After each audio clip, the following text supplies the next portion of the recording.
kind step to address the issue of reparations. Students there voting overwhelmingly, a margin of 66% to 33%, to approve a fee of $27 per student to help fund charitable causes that directly benefit descendants of slaves once sold by the Jesuits in 1838. Now, the measure still requires final approval from the university's board. So what do you think about this? Lawrence Jones is editor-in-chief at Campus Reform and a Fox News contributor.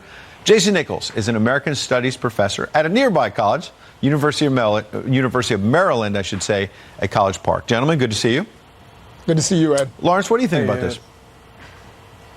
Well, like I tell people all the time, all the stories that we report on at Campus Reform, the colleges are setting the tone for the culture. Remember, the majority of the presidential candidates that are on the Democratic field, on the Democratic side, agree with proposals like this. The problem is how do you determine who are the descendants of slaves, and how is this actually going to help black folks in the long run?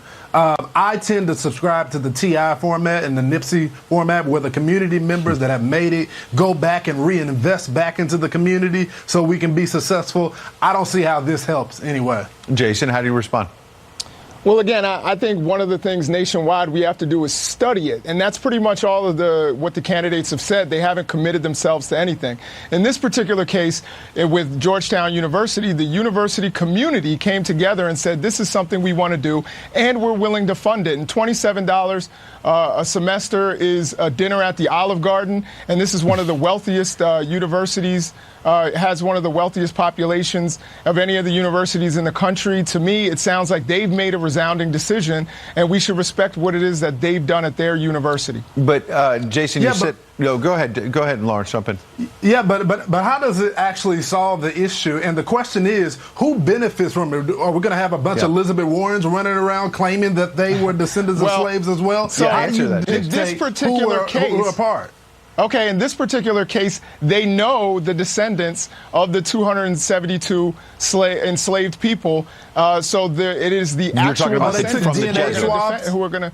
No, it's not about DNA. It's about record keeping. The Jesuits kept records of who they enslaved, and then you have, these archives. I don't know if you've watched an episode of Finding Your Roots, but there is a such thing as archives where people can find out who their ancestors were and who they were enslaved by. So in this particular case, I agree that it's going to be much more difficult when we talk about it nationwide. Mm-hmm. But in this particular case, you have the actual descendants of the enslaved people, and the university decided that they wanted to do this. Perhaps a narrow case, as you say, at Georgetown. Lawrence, how do you do this nationwide?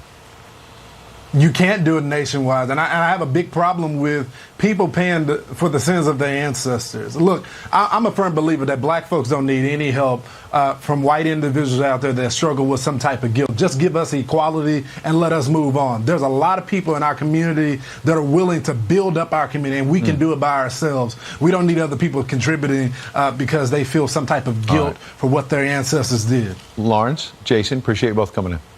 Thanks a lot, Ed. Thanks, Lawrence. All right, up next, progressive groups launch a new assault on Justice Kavanaugh, demanding Congress now